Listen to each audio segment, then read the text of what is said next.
जय हिंद। तो आज हम इस वीडियो में गुप्त साम्राज्य से महत्वपूर्ण 112 एमसीक्यूज करने वाले हैं। ठीक है, तो आप लोग वीडियो को शुरू से लेकर अंत तक जरूर देखिएगा। ये बहुत ही महत्वपूर्ण है। ठीक है, ये सभी एग्जाम के लिए महत्वपूर्ण है, चाहे कोई भी कंपटीशन का एग्जाम हो। और बुक की बात करें तो खान सर का जो पॉकेट जीके समान ज्ञान है, इसी को हम लोग अभी कंप्लीट कर रहे हैं। ठीक है, इसी से आप लोगों को डेली टॉपिक वाइज टॉपिक क्यूजेस मिलता रहेगा और इसका प्लेलिस्ट हम बना दिए हैं। तो चलिए चलते हैं प्रश्न की ओर बिना टाइम वेस्ट किए। तो आप लोग वीडियो को लाइक कर दीजिएगा, चैनल पे नए हैं तो सब्सक्राइब कर लीजिएगा। सबसे पहला प्रश्न है, गुप्त साम्राज्य का काल क्या माना जाता है? ऑप्शन ए है 150 ईस्वी से 400 ईस्वी, बी है 240 ईस्वी से 550 ईस्वी, सी है 320 ईस्वी से 600 ईस्वी और डी है 200 ईस्वी से 500 ईस्वी। सही आंसर हो जाएगा ऑप्शन बी 240 ईस्वी से 550 ईस्वी। गुप्त साम्राज्य का उदय लगभग 240 ईस्वी में हुआ और इसका पतन लगभग 550 ईस्वी तक माना जाता है। यही काल भारतीय इतिहास में स्वर्ण युग कहलाता है। इसी तरह से हम लोग एक एक करके सारा क्वेश्चंस को कर लेंगे। बस आप लोग शुरू से लेके अंत तक पूरा देखिएगा और कमेंट में अपना आंसर भी बताते चलिएगा। ठीक है, और लास्ट में फाइनल स्कोर जरूर बताइएगा। प्रश्न 2 है, मौर्य साम्राज्य के पतन के बाद भारत में कौन सी स्थिति उत्पन्न हुई? ऑप्शन है केंद्रीकृत शासन, बी है राजनीतिक एकता, सी राजनीतिक विघटन और डी है विदेशी शासन। तो सही आंसर ऑप्शन सी राजनीतिक विघटन। मौर्य साम्राज्य के पतन के बाद भारत लंबे समय तक एक शासन सूत्र में नहीं बन सका, जिससे राजनीतिक विघटन हुआ। प्रश्न 3 है, तीसरी शताब्दी में भारत के 3 कोनों से उभरे प्रमुख राजवंश कौन से थे? Option A Satavahana, Chalukya, Pallava, B है नाग, वाकाटक, गुप्त, सी है कुषाण, शक, हून और डी है मौर्य, शुंग, कण्व। सही आंसर हो जाएगा ऑप्शन बी नाग, वाकाटक और गुप्त। मध्य प्रदेश पश्चिम, वहां से नागवंश, दक्कन से वाकाटक वंश और पूर्वी भारत से गुप्त वंश। प्रश्न 4 है, आटविक प्रदेश वर्तमान में किन क्षेत्रों में स्थित है? Option A Rajasthan, B Gujarat, C Madhya Pradesh का पूर्वोत्तर और उत्तर प्रदेश का दक्षिण पूर्व और डी है बिहार। तो 4 का सही आंसर हो जाएगा ऑप्शन सी हो जाएगा मध्य प्रदेश का पूर्वोत्तर और उत्तर प्रदेश का दक्षिण पूर्व।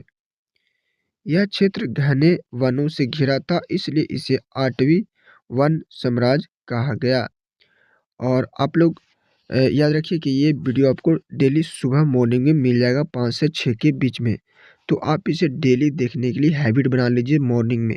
ठीक है, अगर आप डेली भी एक वीडियो भी मेरा देखिएगा तो आप बहुत सारा बुक को कंप्लीट कर लीजिएगा। ठीक है ना, और हम बहुत ही जल्दी जल्दी क्वेश्चंस करवाने का कोशिश करेंगे, क्योंकि कम टाइम में ज़्यादा प्रश्न करेंगे तो ज़्यादा बेहतर रहेगा। ठीक है, ज़्यादा बकवास नहीं। प्रश्न 5 है, गुप्त वंश का उदय कहाँ हुआ? Option A Pataliputra, B Ujjaini, C Kaushambi और डी है कन्नौज। तो सही आंसर ऑप्शन सी कौशाम्बी। गुप्त वंश का प्रारंभिक केंद्र प्रयाग के निकट कौशाम्बी था। प्रश्न 6 है, प्रारंभिक गुप्त राज किन क्षेत्रों में था? ऑप्शन ए बंगाल और उड़ीसा, सी उत्तर प्रदेश और बिहार, ऑप्शन सी है मध्य प्रदेश और डी है राजस्थान। सही answer option B Uttar Pradesh और Bihar.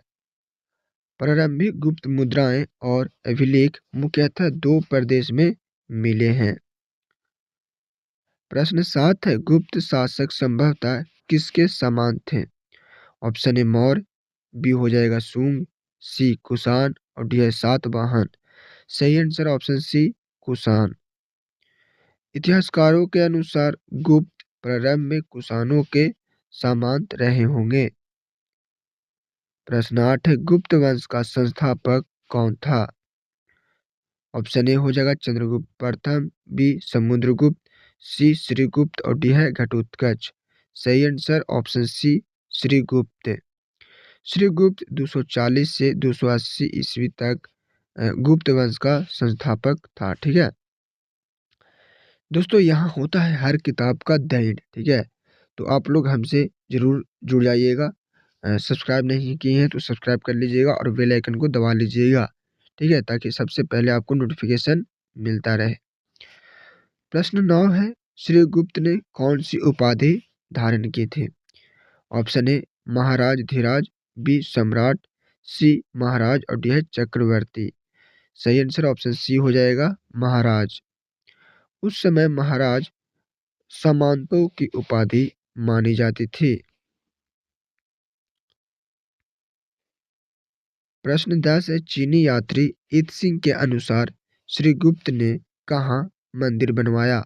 Option A Ujjain, B Kaushambi, C Pataliputra और डी है गया।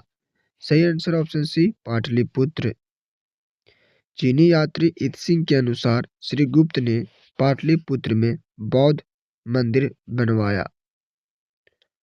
प्रश्न 11 है, श्रीगुप्त का उत्तराधिकारी कौन था?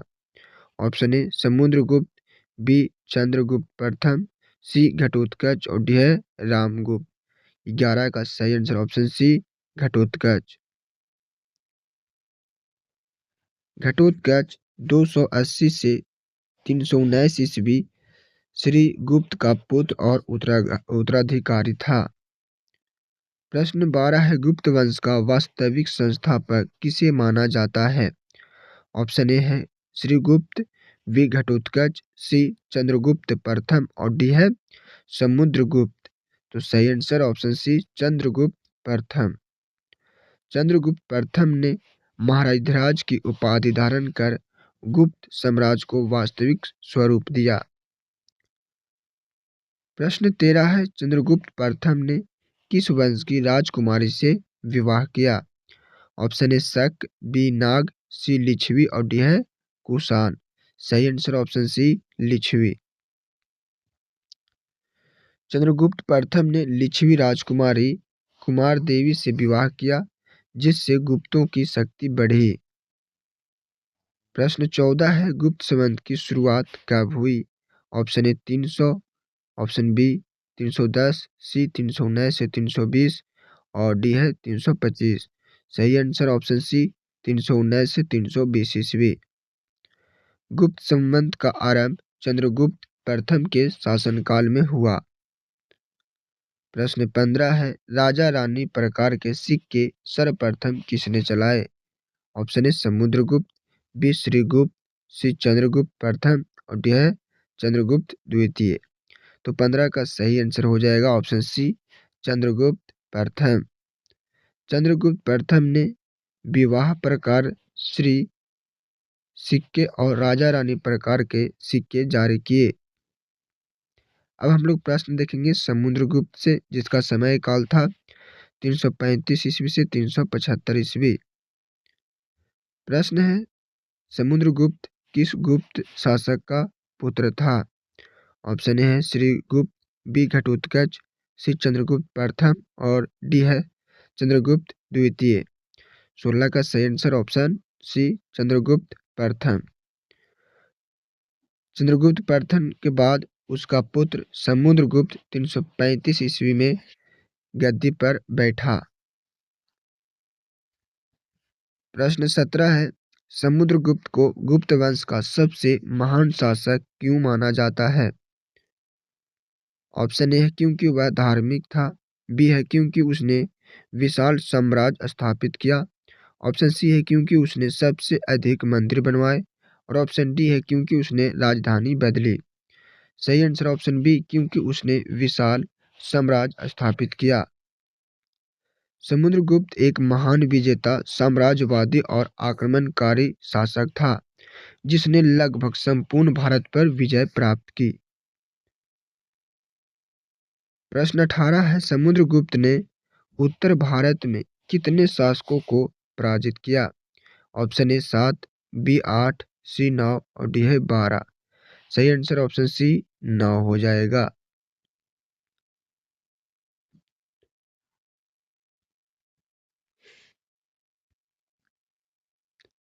प्रयाग प्रशस्ति के अनुसार समुद्रगुप्त ने आर्यव्रत यानी उत्तर प्रदेश के 9 शासकों को पराजित किया। प्रश्न 19 है, समुद्रगुप्त ने दक्षिणापथ में कितने शासकों को पराजित किया? ऑप्शन ए 9, बी 10, सी 11 और डी है 12। सही answer option D 12।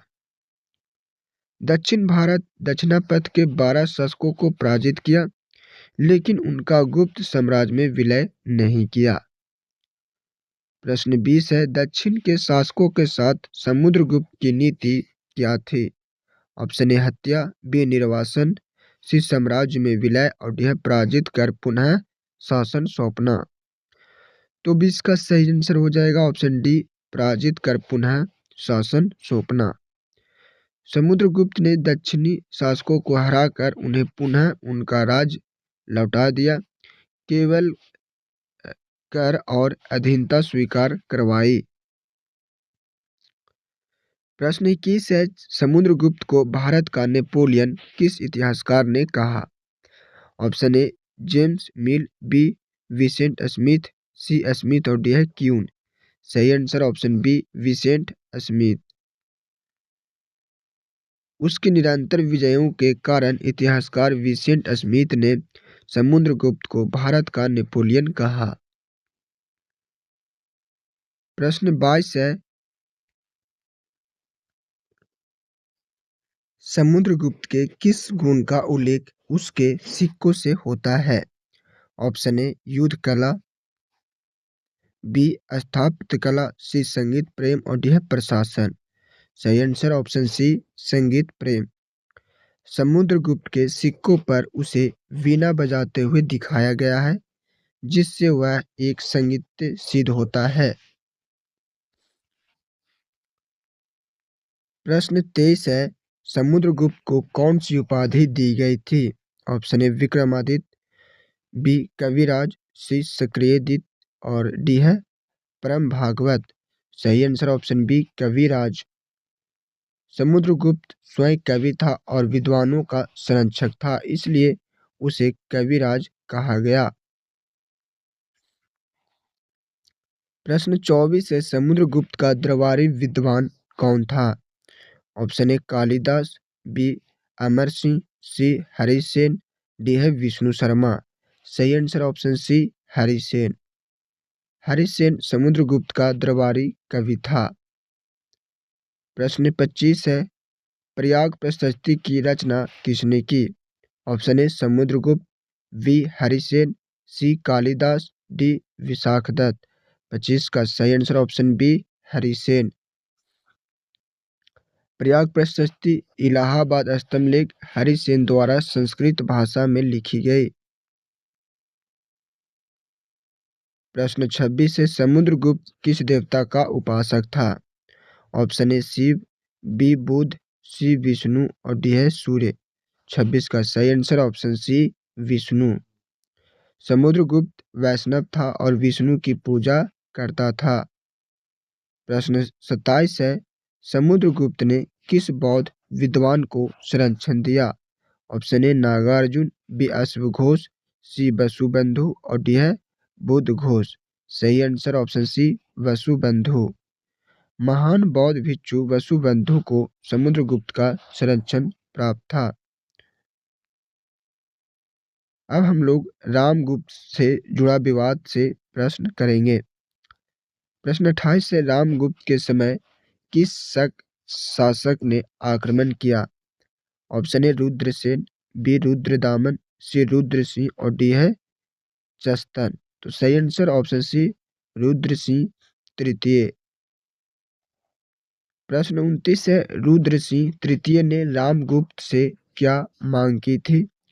Option A कर, बी भूमि, सी उसकी पत्नी ध्रुव देवी और डी है राजगद्दी।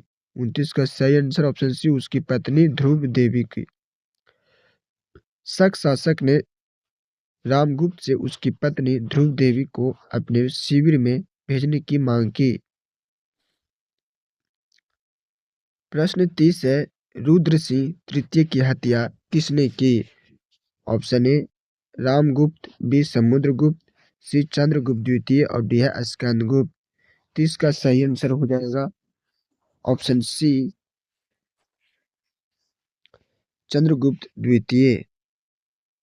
चंद्रगुप्त द्वितीय ने ध्रुव देवी का वेश बनाकर रुद्र सिंह तृतीय की हत्या की। प्रश्न 31 है, रामगुप्त ध्रुव देवी की कथा का उल्लेख किस ग्रंथ में मिलता है? ऑप्शन ए मुद्रा राक्षस, बी देवी चंद्रगुप्तम, सी प्रयाग प्रशस्ति, डी है अभिज्ञान शाकुंतलम। सही आंसर ऑप्शन बी देवी चंद्रगुप्तम।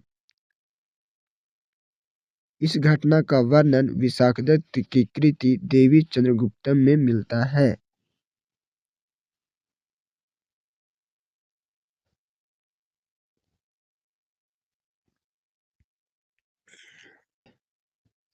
तो अब हम लोग प्रश्न करेंगे चंद्रगुप्त द्वितीय से, जिसका समय काल 380 से 413 ईस्वी था।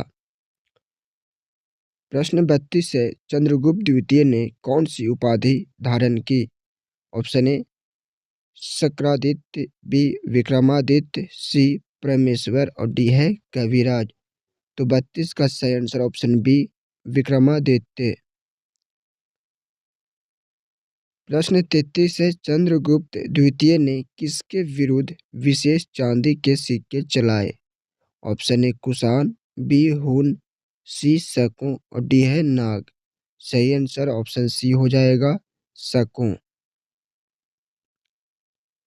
शकों की पराजय के बाद चंद्रगुप्त द्वितीय ने विशेष चांदी के सिक्के जारी किए। प्रश्न 34 है, चंद्रगुप्त द्वितीय ने अपनी पुत्री प्रभावती गुप्त का विवाह किससे किया? ऑप्शन ए समुद्रसेन, बी रुद्रसेन, सी पृथ्वीसेन और डी है तोरमन। तो सही आंसर ऑप्शन बी रुद्रसेन यानी कि वाकाटक शासक। प्रश्न 35 है, चंद्रगुप्त द्वितीय के समय कौन सा चीनी यात्री भारत आया? Option A Itsing, B Hiuen Tsang, C Fahien और डी है सुंगयून। सही answer option C Fahien. Fahien स्थल मार्ग से भारत आया और जल मार्ग से वापस गया। प्रश्न 36 है, चंद्रगुप्त द्वितीय के दरबार के 9 विद्वानों को क्या कहा जाता था? ऑप्शन ए सप्तऋषि, बी अष्टदिक्पाल, सी नवरत्न और डी है महाजन। सही आंसर ऑप्शन सी नवरत्न। प्रश्न 37 है, लौह स्तंभ महरौली दिल्ली का निर्माण किसने करवाया? Option A Samudragupta, B Kumaragupta, C Chandragupta द्वितीय और डी है स्कंदगुप्त। 37 का सही आंसर ऑप्शन सी चंद्रगुप्त द्वितीय। यह स्तंभ गुप्तकालीन धातु विज्ञान का सर्वोत्तम उदाहरण है। प्रश्न 38 है, चंद्रगुप्त द्वितीय ने उज्जैनी को क्या बनाया? ऑप्शन ए राजधानी, बी धार्मिक केंद्र, सी व्यापारिक केंद्र और डी है सैनिक छावनी। तो 38 का सही आंसर हो जाएगा ऑप्शन ए दूसरी राजधानी। अब हम लोग प्रश्न करेंगे चंद्रगुप्त द्वितीय के नवरत्न से।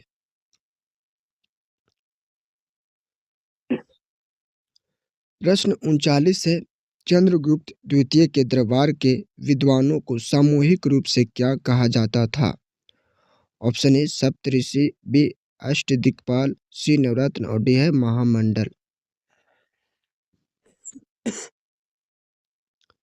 तो सही आंसर हो जाएगा option C Navratna.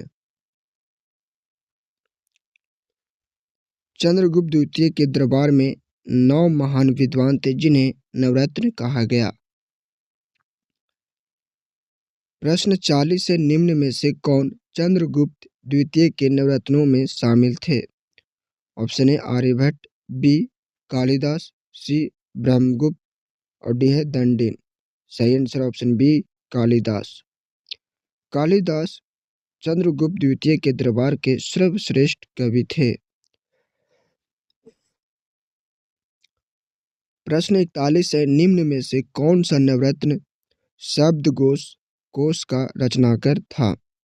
Option A Kalidas, B घटकरपर, सी अमर सिंह और डी है वाराह मिहिर। 41 का सही आंसर ऑप्शन सी अमर सिंह। अमर कोश के लेखक अमर सिंह थे जो नवरत्नों में शामिल थे। प्रश्न 42 है, नवरत्नों में से कौन खगोल शास्त्री था? ऑप्शन ए धनवंतरी, बी वाराहमिहिर, सी शंकु और डी है छपनक। सही answer option B Varahamihira. Varahamihira गुप्त काल के महान ज्योतिषी एवं खगोल शास्त्री थे। प्रश्न 43 है, धन्वंतरी किस क्षेत्र से संबंधित थे? ऑप्शन ए व्याकरण, बी आयुर्वेद, सी नाटक और डी है गणित। सही आंसर हो जाएगा ऑप्शन बी आयुर्वेद। धन्वंतरी आयुर्वेद के महान चिकित्सक थे। प्रश्न 44 है, नवरत्नों में से कौन हास्य कवि माना जाता है? Option A Ghatakarpara, B Vetala Bhatta, C Vararuchi, D Shanku. तो सही आंसर ऑप्शन ए घटकपर। घटकपर व्यंग एवं हास्य काव्य के लिए प्रसिद्ध थे। प्रश्न 45 है, छपनक किस क्षेत्र से संबंधित थे? ऑप्शन ए बौद्ध, बी जैन, सी वैष्णव और डी है शैव। 45 का सही आंसर हो जाएगा ऑप्शन बी जैन। छपनक जैन विद्वान थे। प्रश्न 46 है, वररुचि किस विद्या से जुड़े थे? ऑप्शन ए आयुर्वेद, बी व्याकरण, सी खगोल और डी है गणित। 46 का सही आंसर ऑप्शन बी व्याकरण। अब हम लोग प्रश्न करेंगे कालिदास एवं साहित्य से। प्रश्न 47 है, कालिदास को क्या कहा जाता है? ऑप्शन ए भारत का होमर, बी भारत का शेक्सपियर, सी भारत का मिल्टन, डी भारत का प्लेटो। सही आंसर ऑप्शन बी भारत का शेक्सपियर। प्रश्न 48 है, अभिज्ञान शाकुंतलम किस पर आधारित है? Option A Ram Sita, B Krishna Radha, C Dushyant Shakuntala और डी है नल दमयंती। सही answer option C Dushyant Shakuntala. यह राजा दुष्यंत और शकुंतला की प्रेम विरह कथा है। प्रश्न 50 है, अभिज्ञान शकुंतलम का कितनी विदेशी भाषाओं में अनुवाद हुआ? ऑप्शन ए 20, बी 30, सी 40 और डी है 50। सही आंसर ऑप्शन सी 40। प्रश्न 50 है, पंचतंत्र के लेखक कौन है? Option A Kalidas, B Vishnu Sharma, C Dandin और डी है अमर सिंह। सही answer option B Vishnu Sharma. Panchatantra का संकलन गुप्त काल में हुआ।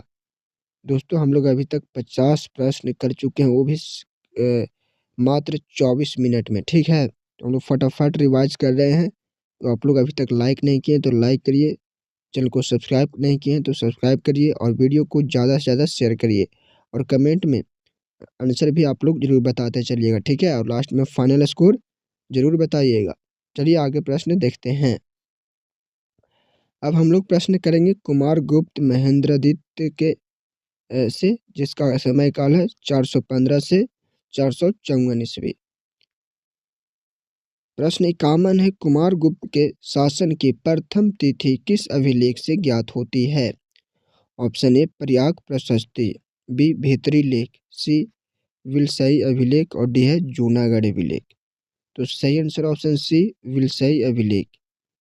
प्रश्न 52 है, गुप्त शासकों में सबसे अधिक अभिलेख किसके मिलते हैं? Option A Samudragupta, B Chandragupta द्वितीय, सी कुमारगुप्त और डी है स्कंदगुप्त। सही आंसर ऑप्शन सी कुमारगुप्त। प्रश्न 53 है, कुमारगुप्त की विशेष मुद्रा कौन सी थी? ऑप्शन ए गरुड़ मुद्रा, बी अश्व मुद्रा, सी मयूर मुद्रा और डी है सिंह मुद्रा। सही आंसर ऑप्शन सी मयूर मुद्रा। प्रश्न 54 है, बयानामृत भांड से प्राप्त मुद्राओं की संख्या कितनी है? ऑप्शन ए 423, बी 512, सी 623 और डी है 723। सही आंसर 623। प्रश्न 55 है, कुमारगुप्त ने कौन सा यज्ञ किया था? ऑप्शन ए राजसूय, बी वाजपेयी, सी अश्वमेघ और डी है सोमयज्ञ। सही आंसर ऑप्शन सी अश्वमेघ। प्रश्न 56 है, नालंदा विश्वविद्यालय की स्थापना किसने की? Option A Samudragupta, B Chandragupta द्वितीय, सी कुमारगुप्त, डी है स्कंदगुप्त। 56 का सही answer option C Kumaragupta. Nalanda को महायान बौद्ध धर्म का ऑक्सफोर्ड कहा जाता है। प्रश्न 57 है, पुष्यमित्रों के आक्रमण का उल्लेख किस अभिलेख से मिलता है? इसका ऑप्शन है ए विल्सड, बी भित्री, सी जूनागढ़ और डी है काहोम।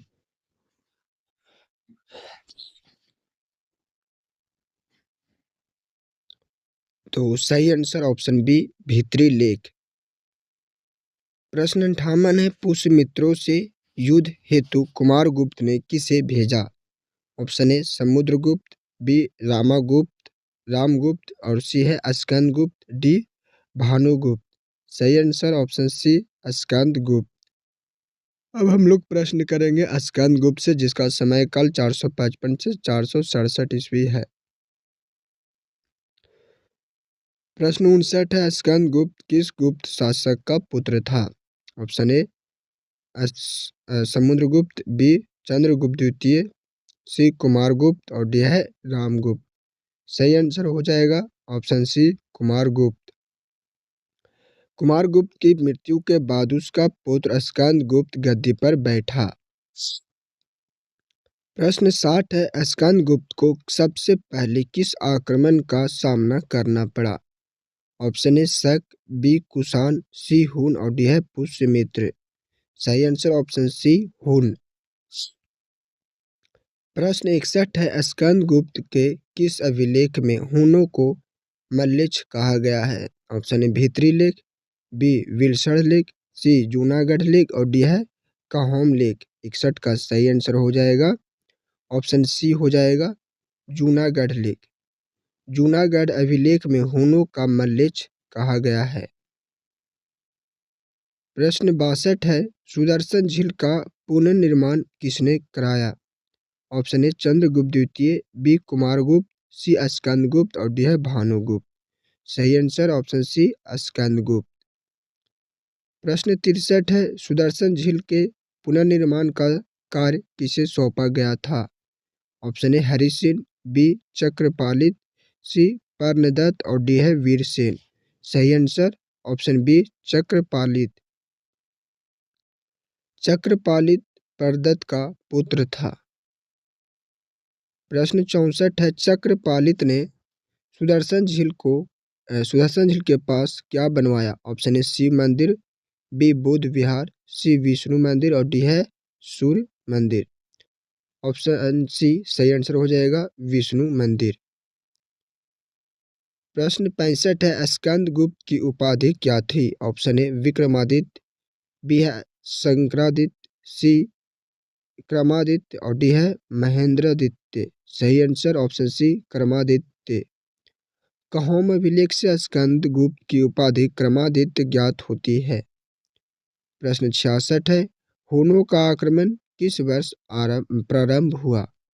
ऑप्शन ए है 450 ईस्वी, बी 455, सी 458 और डी है 465 ईस्वी। सही आंसर ऑप्शन सी हो जाएगा 458 ईस्वी। प्रश्न 67 है, हुनों का प्रमुख शासक कौन था? ऑप्शन ए मिहिरकुल, बी तोरमन, सी चस्तन और डी है रुद्रदामन। सही आंसर ऑप्शन बी तोरमन। प्रश्न 68 है, गुप्त वंश का अंतिम शासक कौन था? Option A Skandagupta, B Kumaragupta द्वितीय, सी भानुगुप्त और डी है विष्णुगुप्त। 68 का सही आंसर ऑप्शन डी विष्णुगुप्त।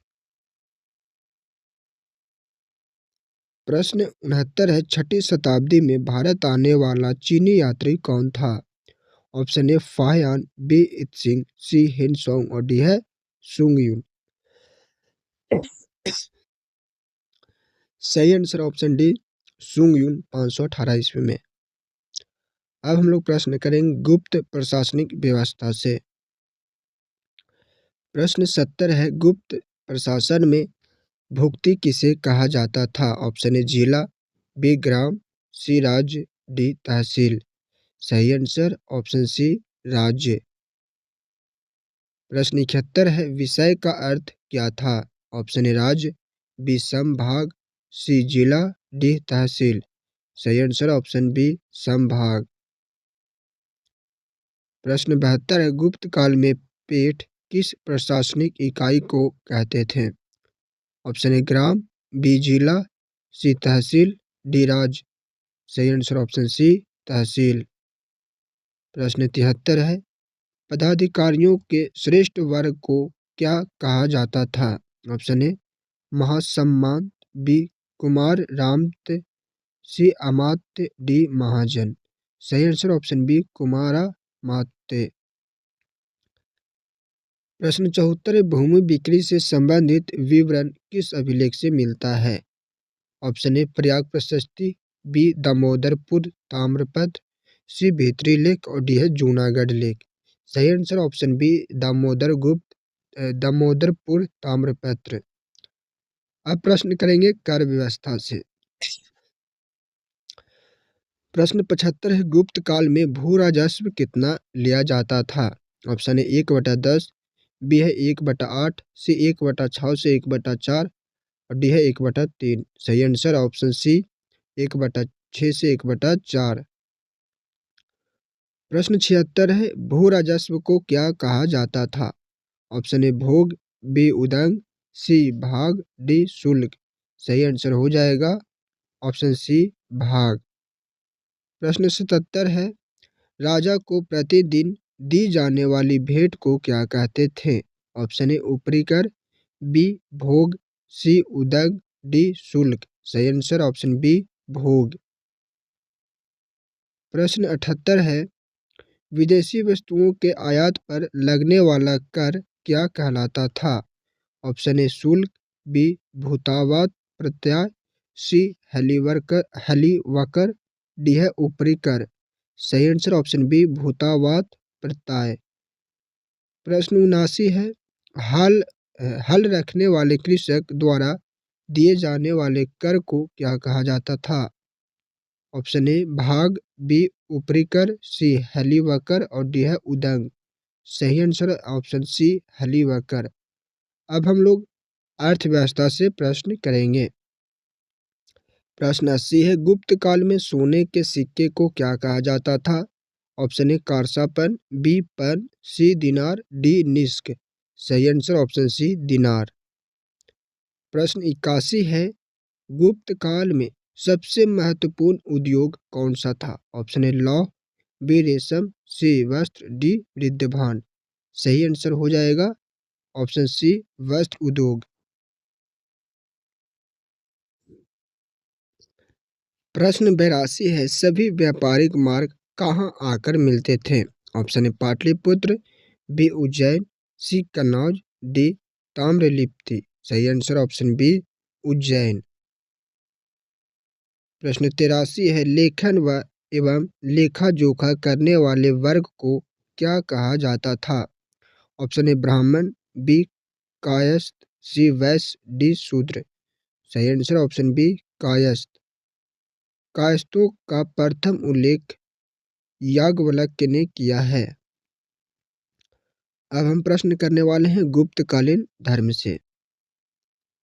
प्रश्न 84 है, गुप्त शासकों का व्यक्तिगत धर्म क्या था? ऑप्शन ए शैव, बी बौद्ध, सी वैष्णव और डी है जैन। सही आंसर ऑप्शन सी वैष्णव। अधिकांश गुप्त शासक वैष्णव धर्म के अनुयायी थे। प्रश्न 85, गुप्त साम्राज्य का राजकीय चिन्ह क्या था? ऑप्शन ए सिंह, बी वृषभ, सी गरुड़, डी चक्र। सही आंसर ऑप्शन सी गरुड़। प्रश्न 86, वैष्णव धर्म का प्रधान सिद्धांत क्या था? ऑप्शन ए कर्मवाद, बी निवारण, सी अवतारवाद, डी भक्ति भोग योग। सही आंसर ऑप्शन सी अवतारवाद। प्रश्न 87 है, विष्णु पद पर्वत पर विष्णु ध्वज की स्थापना किसने की? Option A Samudragupta, B Chandragupta द्वितीय, सी कुमारगुप्त, डी स्कंदगुप्त। सही आंसर ऑप्शन बी चंद्रगुप्त द्वितीय। अब प्रश्न करेंगे गुप्तकालीन समाज से। प्रश्न 88 है, गुप्त काल में वेश्यावृत्ति करने वाली स्त्रियों को क्या कहा जाता था? ऑप्शन ए कुटनी, बी गणिका, सी दासी और डी है सेविका। सही आंसर ऑप्शन बी गणिका। प्रश्न 89 है, वृद्ध वेश्याओं को क्या कहा जाता था? ऑप्शन ए गणिका, बी सेविका, सी कुटनी, डी दासी। सही आंसर ऑप्शन सी कुटनी। प्रश्न 90 है, प्रथम सती प्रथा का प्रमाण किस अभिलेख से मिलता है? ऑप्शन ए भीतरी लेख, बी प्रयाग प्रशस्ति, सी एरन अभिलेख, डी मंदसौर लेख। सही आंसर ऑप्शन सी एरन अभिलेख 510 ईस्वी। इसमें सेनापति गोपराज की पत्नी के सती होने का उल्लेख है। प्रश्न 91 है, एरन अभिलेख किस शासक के समय का है? Option A Skandagupta, B Kumaragupta, C Bhanugupta, D Vishnugupta. सही आंसर ऑप्शन सी भानुगुप्त। प्रश्न 92 है, विंध्य जंगल में किस जाति द्वारा नर बलि दी जाते थे? ऑप्शन ए भील, बी संबर, सी सवर और डी है नाग। सही आंसर ऑप्शन सी सवर। अब प्रश्न करेंगे गुप्तकालीन स्थापत्य एवं मंदिर कला से। प्रश्न 93 है, गुप्तकालीन मंदिर कला का सर्वोत्तम उदाहरण कौन सा है? ऑप्शन ए लक्ष्मण मंदिर, बी दशावतार मंदिर, सी पार्वती मंदिर, डी तिगवा मंदिर। सही आंसर ऑप्शन बी दशावतार मंदिर देवगढ़। प्रश्न 94 है, किस मंदिर में सर्वप्रथम शिखर का प्रयोग हुआ? ऑप्शन ए भूमरा मंदिर, बी तिगवा मंदिर, सी दशावतार मंदिर और डी है भीतरगांव मंदिर। सही आंसर ऑप्शन सी दशावतार मंदिर। प्रश्न 95 है, भीतरगांव कानपुर का लक्ष्मण मंदिर किससे निर्मित है? ऑप्शन ए पत्थर, बी लकड़ी, सी ईंट और डी है धातु। सही आंसर ऑप्शन सी ईंट। प्रश्न 96 है, पार्वती मंदिर कहाँ स्थित है? ऑप्शन ए तिगवा, बी नचना कुठार, सी भूमरा और डी है खो। सही आंसर ऑप्शन बी नचना कुठार जो मध्य प्रदेश में है। प्रश्न 97 है, शिव मंदिर भूमरा किस राज्य में है? Option A Uttar Pradesh, B Bihar, C Madhya Pradesh, D Maharashtra. सही आंसर ऑप्शन सी मध्य प्रदेश। अब प्रश्न करेंगे गुप्तकालीन चित्रकला से। ठीक है। प्रश्न 98 है, फ्रेस्को पेंटिंग का प्रयोग सर्वप्रथम कहाँ हुआ? Option A Sanchi, B Ellora, C Ajanta Ellora और डी है बाघ गुफाएं। सही answer option C Ajanta Ellora. प्रश्न 99 है, अजंता की गुफाएं किस राज्य में स्थित है? Option A Madhya Pradesh, B Maharashtra, C Orissa, D Karnataka. सही आंसर ऑप्शन बी महाराष्ट्र। प्रश्न 100 है, अजंता की कुल गुफाओं की संख्या कितनी है? Option A 24, B 28, C 29, D 32। सही आंसर ऑप्शन सी 29। तो दोस्तों अभी तक हम लोग 40 मिनट में 100 प्रश्न कर चुके हैं। ठीक है, तो वीडियो को आप लोग जल्दी जल्दी और शेयर करिए। अभी हम लोग 12 प्रश्न और देखेंगे। ठीक है, कमेंट में आंसर बताते चलिएगा। वीडियो को लाइक नहीं किए हैं तो लाइक कर लीजिए। ठीक है, इसी तरह से आप लोग डेली आपको टॉपिक वाइज प्रश्न मिलता रहेगा हर बुक से। ठीक है, जो भी बुक कंप्लीट करेंगे उसे पूरा ही हम लोग कंप्लीट करके करेंगे। प्रश्न 101 है, गुप्तकालीन गुफाएं कौन सी है? 1 2 3, बी 10 11 12, सी 16 17 19, डी है 20, 21, 22। सही आंसर ऑप्शन सी 16, 17, 19। प्रश्न 102 है, गुफा संख्या 16 में कौन सा चित्र है? बुध जन्म, बी महापरिनिर्वाण, सी मरणासन राजकुमारी का, डी युद्ध दृश्य। सही आंसर ऑप्शन सी मरणासन राजकुमारी। प्रश्न 103 है, गुफा संख्या 17 को क्या कहा जाता है? ऑप्शन ए सभागृह, बी चित्रशाला, सी विवाह, डी चैत्य। सही आंसर ऑप्शन बी चित्रशाला। चित्रशाला। प्रश्न 104 है, अजंता के चित्र किससे संबंधित है? Option A Ramayana, B Mahabharata, C Jataka कथाएं, डी पुराण। सही आंसर ऑप्शन सी जातक कथाएं। अब प्रश्न करेंगे गुप्तकालीन विज्ञान एवं वैज्ञानिक से।